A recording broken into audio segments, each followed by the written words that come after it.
Hello, everyone. I'm Justin Anderson, Dartmouth's Vice President for Communications. Greetings from my office in downtown Hanover.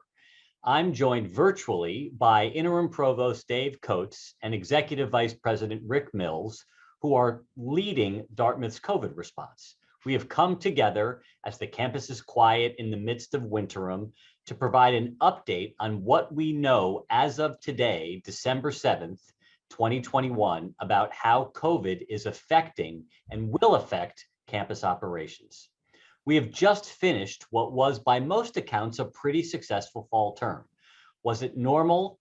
Not quite, but students and faculty were back in the classroom, labs were up and running, the library was bustling with activity, students were able to gather indoors and out, and the playing fields had teams on them once again. In fact, we ended the season with women's rugby clinching the national championship and football as Ivy League co-champs.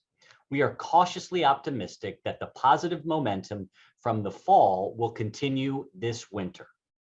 Today, we will talk about what we can expect in the coming days and weeks leading up to the start of winter and the return of undergraduate, graduate, and professional students. Last week, you may recall, Dave and Rick shared with the community an email that set forth what we know at the moment about campus operations and what we might expect.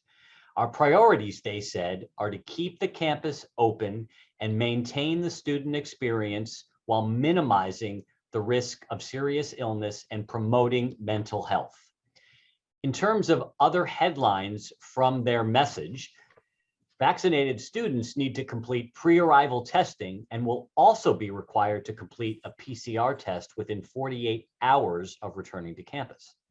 Unvaccinated students and those returning from international locations are required to complete a PCR test along with an antigen test within 48 hours of arrival on campus, followed by another PCR test 5 days later. Given the current prevalence of the virus in the Upper Valley, Rick and Dave encouraged everyone who was eligible to get a COVID-19 booster and reminded us of the efficacy of masking, particularly while indoors.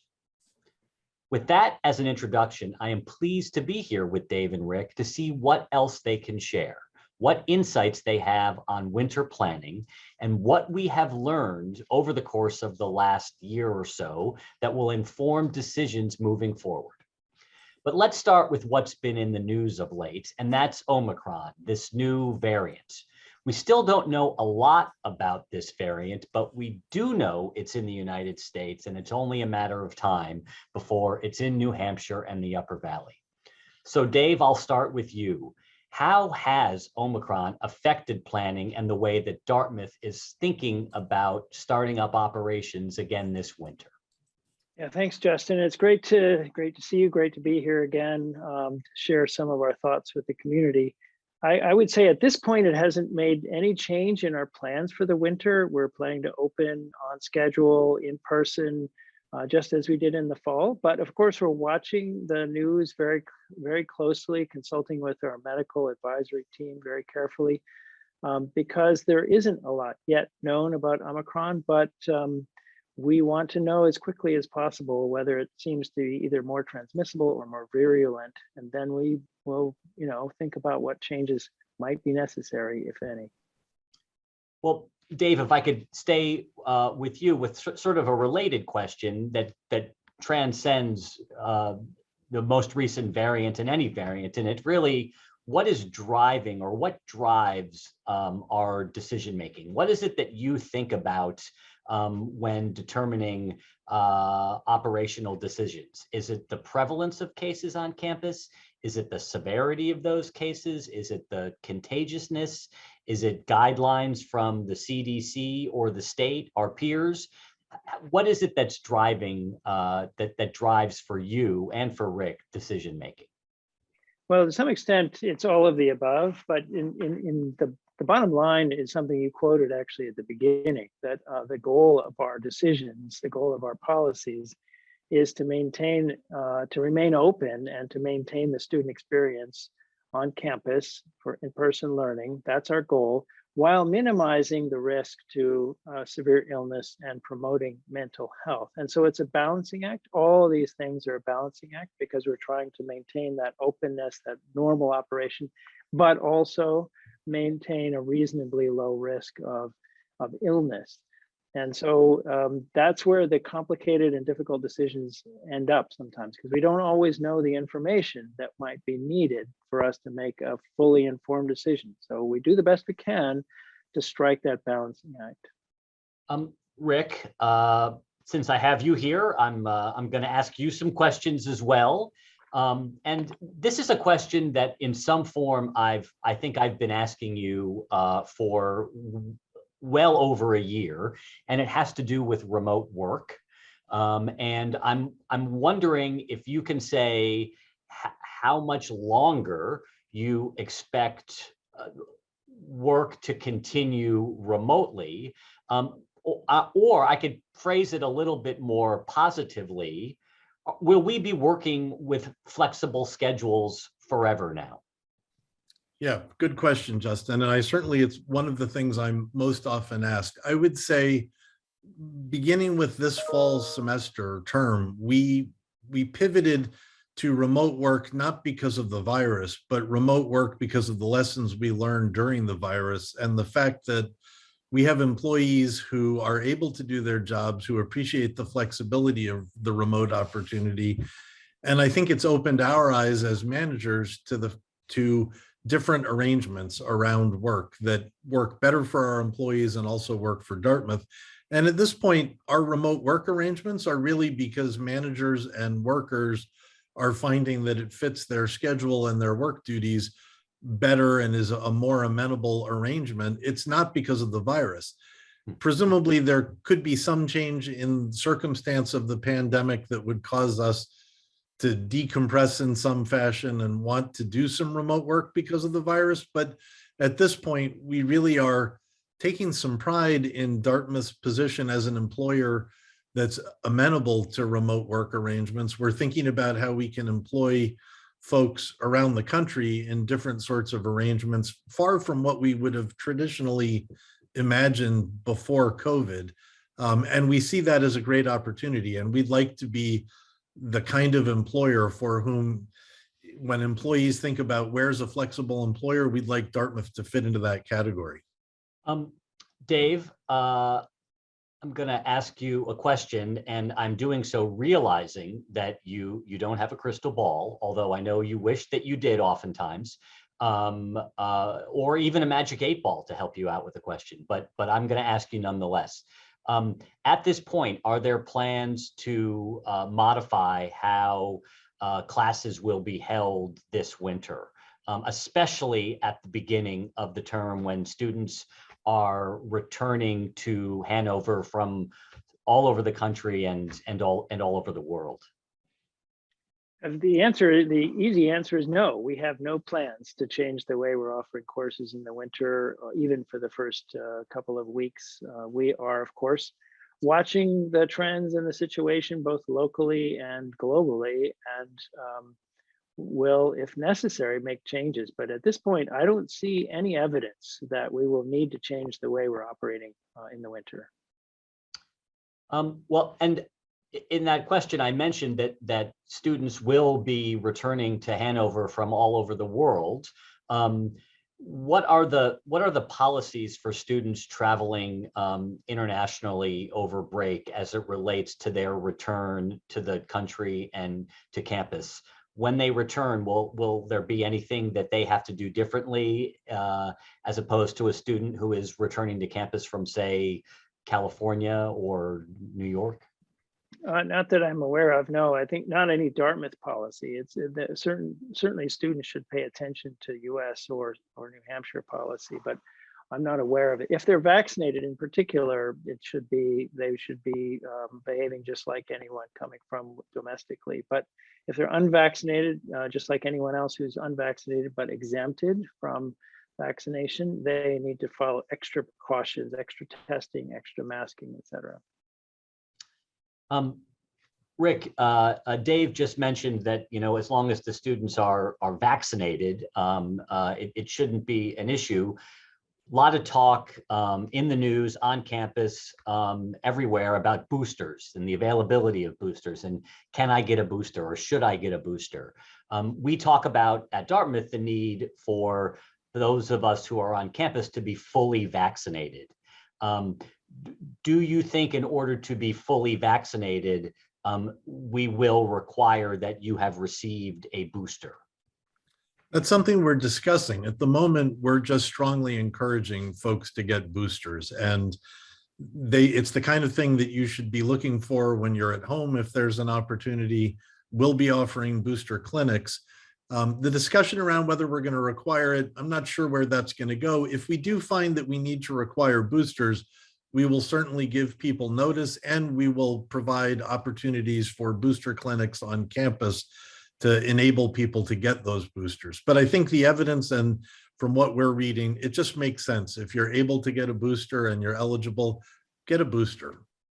And I would add, if I may, Justin, that Dartmouth is hosting a booster clinic next week for students, which at this point probably is primarily graduate and professional students. Check the box, check the COVID testing website. You can sign up. I think it's early next week. So that's a great opportunity for Dartmouth students who are still in Hanover to get that booster. Yeah. Thanks for pointing that out, Dave, and always appreciate a shout out for Vox. Would like to ask you also about another hot topic. A lot of talk about boosters. Also, a lot of talk about masks and masking policy. To what extent do you see masking policy changing over the course of the next couple weeks and into the winter term? I know that there were areas on campus in the fall where we had some challenges with masking, whether it was the gym or the library. I wonder if you could say anything about the policy heading into winter, and particularly in some of those hot spots. Yeah, I'll first say that there's no plan to change the masking policy this month or at the beginning of winter. We've had many conversations over the course of the fall in which we hoped we would find ourselves at the day when we could relax that masking requirement. As many people noticed, at the end of the fall term, we saw a rather sudden rise in the number of cases among Dartmouth people, both students and employees. And that was a sign to me that we certainly weren't ready to relax the masking. Also, New Hampshire now, our area of New Hampshire in particular, is experiencing the highest number of cases ever in the pandemic, and the hospitals are quite full. And so I don't see any near-term opportunity for us to relax that masking policy, because it is so important in reducing the spread and protecting our community and protecting our hospitals' ability to treat those who are sick. There are ongoing conversations with the library and the gym and other places where masking was a challenge this fall, and we're hoping we can find better solutions that will help students in particular to remember the importance of masking and why it helps keep them safe, keep their friends safe, keep our community open. I would only add to that, Justin, no one on campus would rather get rid of the mask requirement than Dave and me. It would make our lives so much better. We're just not at that point where we feel as though we can do that responsibly, but we will continue to monitor it, and we will be the first ones to jump on the opportunity. I'm going to hold you to that, Rick.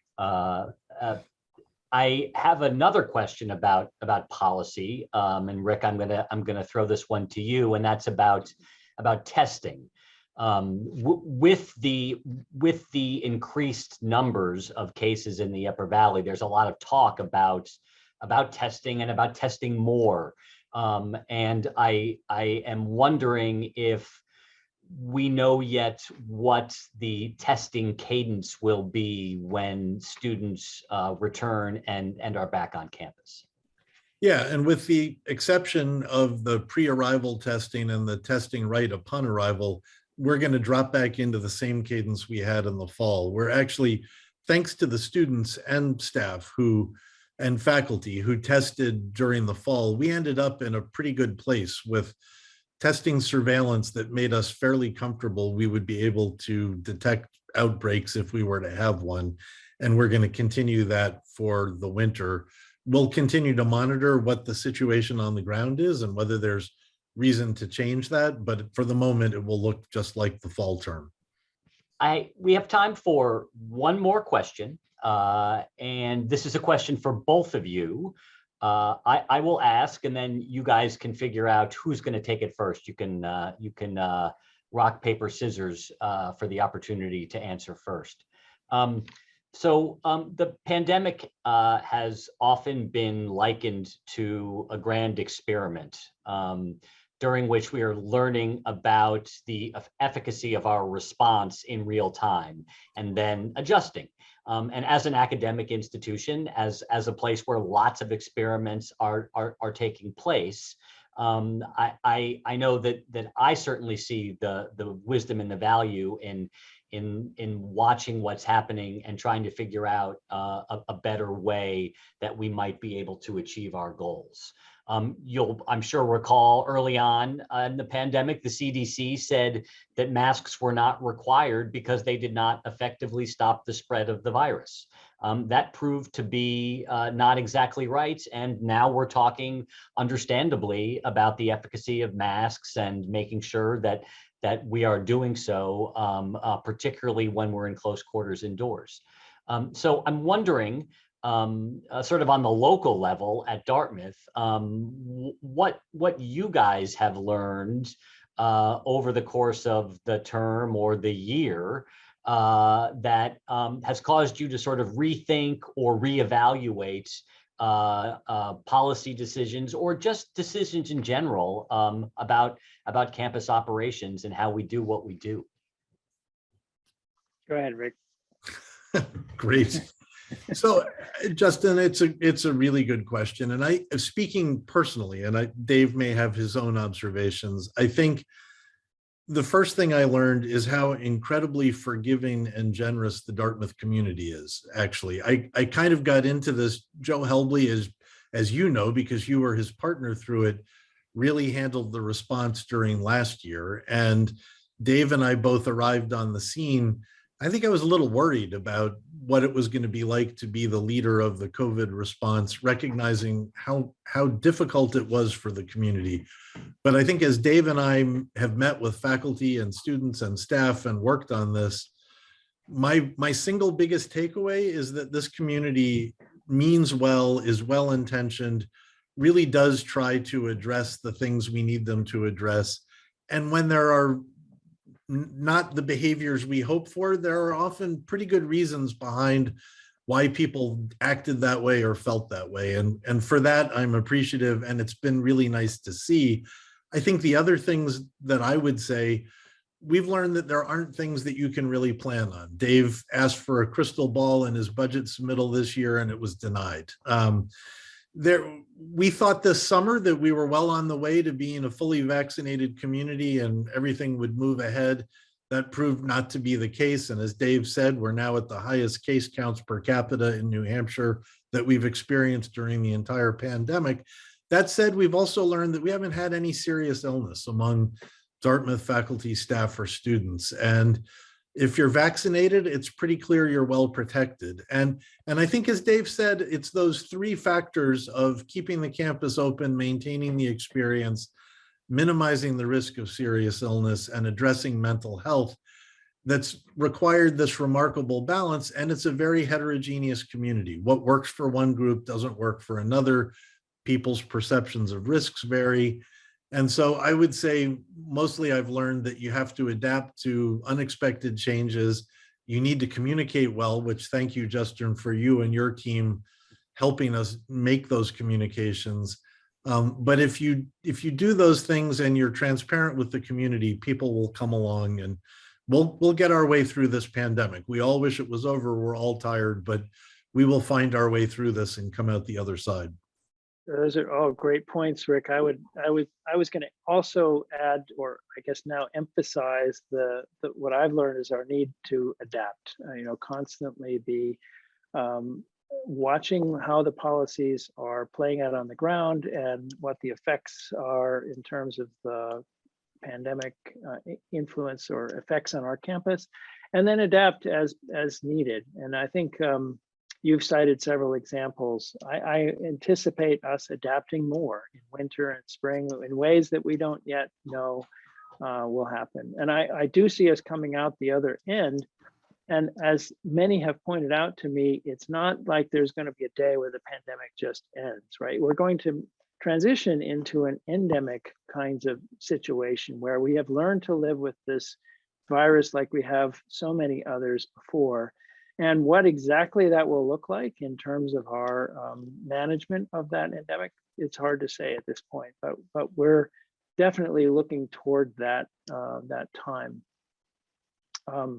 So I think I'm optimistic actually about the winter. I think there are uncertainties, as there always will be, but as Rick said, the community is very understanding and always happy to share with us their thoughts on what works and what doesn't work. And we are always open to those and looking forward to conversations with students, faculty, and staff to help us figure out the best way, the right balance to move forward.